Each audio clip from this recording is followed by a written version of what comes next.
Good news mga kabibig sa mga supporters ni Senator Marcoleta. Ito good news to.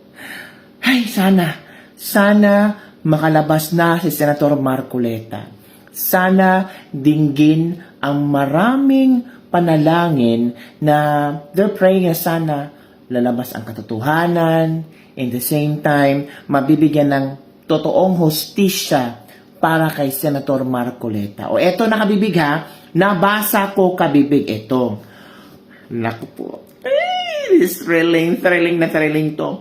8 witness ang titistigo sa bail hearing ni Senator Marcoleta. Meaning, may 8 witness si Senator Marcoleta na magwi-witness sila na si Marcoleta, si Senator Marcoleta, ay walang kasalanan. Kasi si Senator Marcoleta ay nag-request ng bail. Yung pansamantalang makalaya at magpapiyansa siya. And because of that, kailangan ng mga witnesses. 8 witnesses ang iprepresenta ni na Senator Marcoleta para mapanigan siya ng Sandigan Bayan. Sabi ng iba, ay naku kabibig, kahit 100 witnesses pa yan kabibig. Kung ayaw ni Bangag, ayaw talaga. Kung walang signal kay Bangag na yes, hindi yan makakalaya si Marcoleta. Pero, mag-isip-isip na si Bangag kasi ang ICC, ang INC, malaking tulong yan sa mga posibleng tatakbo sa 2028 under his administration. So, if Bangag is willing to risk everything, kasi akala ni Bangag, ay nako, yung mga pobre, katulad natin, ay mabibili lang yan ng pera. Mabibigyan lang yung ayuda, boboto na yan sa atin. Excuse me, Bangag. Bangag talaga ang utak mo dong. Nag-iba na ang klase ng mga butante ngayon. Ang mga butante ngayon, wais na. Kasi tinuruan niyo kami maging wais. Noon, kumpiyansa kami sa mga politiko, naniniwala kami sa mga magandang statement sa mga politiko, mga pangako sa mga politiko. Pero after ng VP Sara at BBM tandem, namulat na ang maraming, lalo na ang mga DDS na nabudol, namulat na kami na, sige, bibigyan nyo ka ng, for example, magkaroon ng ganitong klaseng mekanismo sa eleksyon. Pasensyahan mo na. Hold here, accept here, sorry, I will not vote for you. Ito kabibig magbalik tayo sa ating topic. Ito nabasa ko kabibig nabasa ko. Ito, basahin natin. Nakatakdang tumistigo ang 8 witness sa bail hearing ni Senator Rodante Marcoleta sa kasong plunder kaugnay ng umano'y hindi pagdideklara ng 75 million campaign donations noong 2025 election. Yan lang 75 million kasong plunder na pinakulong. Di ba? Ito'y matapos tanungin ni Associate Justice Carl Miranda, 3rd Division Chairperson, ang prosekusyon kung ilang testigo ang kailangan ipapresenta sa bail hearing sa September 3. Inisyal sa sinabi ng prosecutors na target nilang ipresenta ang lahat ng 12 testigo na nakalista para sa kanilang trial proper sa bail hearing. Sa huli, binawasan ng prosecutors ang bilang ng kailang testigo sa 8 matapos pumayag ang kampo ni Marcoleta na mag-stipulate na public official na noon ang senador na matanggap ng campaign donation. Target naman na isasagawa ang huling araw ng bail hearing kay Marcoleta at 3 pa kanyang kapwa-akusado sa October 1. Yun pala ang bail hearing. Nako. Ano sa palagay yung kabibig? Makakalaya kaya si Senator Marcoleta? Ay, nako. Sa dami-daming problema ng bansa. Diba? Ito pa, Sandigan Bayan nagpasok ng not guilty plea para kay Marcoleta sa pagblabag sa PD46. Nagpasok ang Sandigan Bayan 1st Division ng not guilty plea para kay Senator Marcoleta matapos tumanggi ang senador na maghain ng plea sa paglabag ng Presidential Decree No. 46 dahil sa nakabingbing motion sa Korte Suprema. Sa ilalim ng PD, ipinagbawal ang pagtanggap ng mga public official ng mga regalo. May kaugnayan ito sa 75 milyong hindi umano iniklarang natanggap na donasyon ni Marcoleta bago ang 2025 midterm elections nang tumakbo siya bilang senador. Nauna nang sinabi ng ombudsman na binayaran ang buwis para sa naturang donasyon noong December 2025 o halos 11 buwan matapos ang ibigay ang donasyon noong Enero 2025. Subalit, nanindigan ang senador na inosente siya at tinawag na politically motivated ang mga kaso laban sa kanya. Hay nako mga kabibig, ano ang iyong reaction hinggil dito? Preventive suspension hearing ni Marcoleta pansamantalang itinakda sa August 18. No? Grabe, no?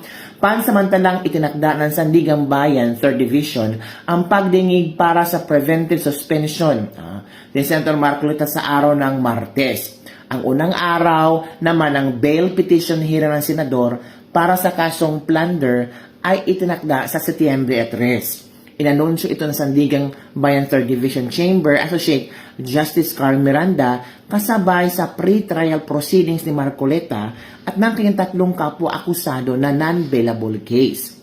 Una rito, pinag-utos ng korte noong July 22 kay Marcoleta na ipaliwanag kung bakit hindi siya pansamantalang suspendhin bilang senador. Nagsumite naman si Marcoleta ng kayang manifestation noong August 3 na humihiling na pigilan ang pag-issue ng kayang preventive suspension subalit wala pang komento dito ang prosekusyon. Pagdating naman sa bail petition ng senador, kinokumpirma ng mahistrado na naghain si Marcoleta at kapwa niya akusado ng kanilang petisyon para makapagpiyansa.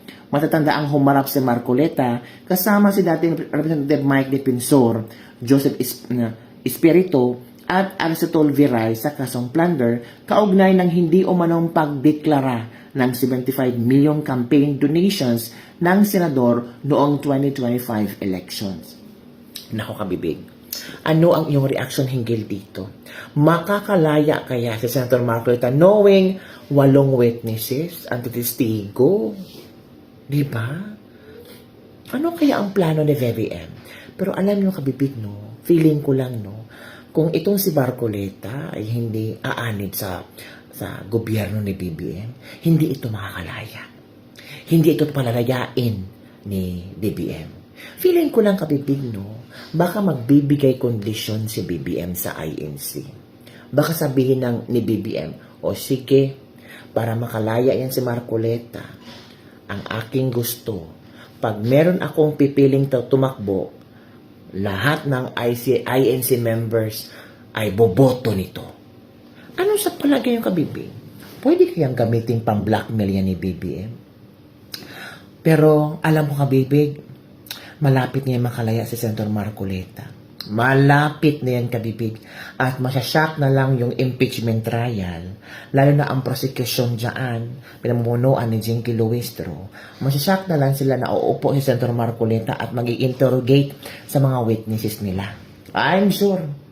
Malapit na yan. Lahat ng mga, si Senator Alan Peter Cayetano hindi dumating this week sa impeachment. Kasi sabi ng iban, ginigipit niya ni Ping Lacson, hinahanapan niya ng butas ni Ping Lacson. Kaya si Senator Alan Peter Cayetano ay hindi dumating. So wala na masyadong malakas sa minority. Don't tell me. Senator Ruben Padilla. Pero Senator Ruben Padilla, ginigipit na rin. Minensyon ni Bunuan. At si Bongo daw, si Ruben Padilla, si Bongo, nakatanggap daw, may mga insertion sa budget daw. Sinagot naman ng Senator Ruben Padilla, excuse me. Oo, inamin namin yan. Pero for FLR, for later release. Nanlilimos kami ng budget sa gobyernong ito kasi oposisyon kami. At hindi naman ibig sabihin pag may mga proyekto kami sa DPWH ay napagawa na lahat. Nabigyan na yan ng budget. Wala. Hindi ibig sabihin na meron kaming di umano'y proyekto sa DPWH, ay manakurakot kami. Diba? Kaya nga kabibig si Senator Pia Cayetano, nagalit. Nagalit sa mga sa mga komento ni Bunuan. Hindi, parang ano ba, parang, bakit ang mga senador ang tinatarget nila? Bakit name dropping talaga? Lahat naman ng senador ay merong mga proyekto. Ang tanong, sino kaya sa mga senador ang nabigyan ng pondo? Kasi lahat ng mga senador may mga insertions yan. And hindi naman insertions, may mga budget yan na ganito, ganyan, ganito, ganyan. Ang malaking tanong, sa lahat ng mga gustong programa ng mga senador, sino sa mga senador ang nabigyan ng budget?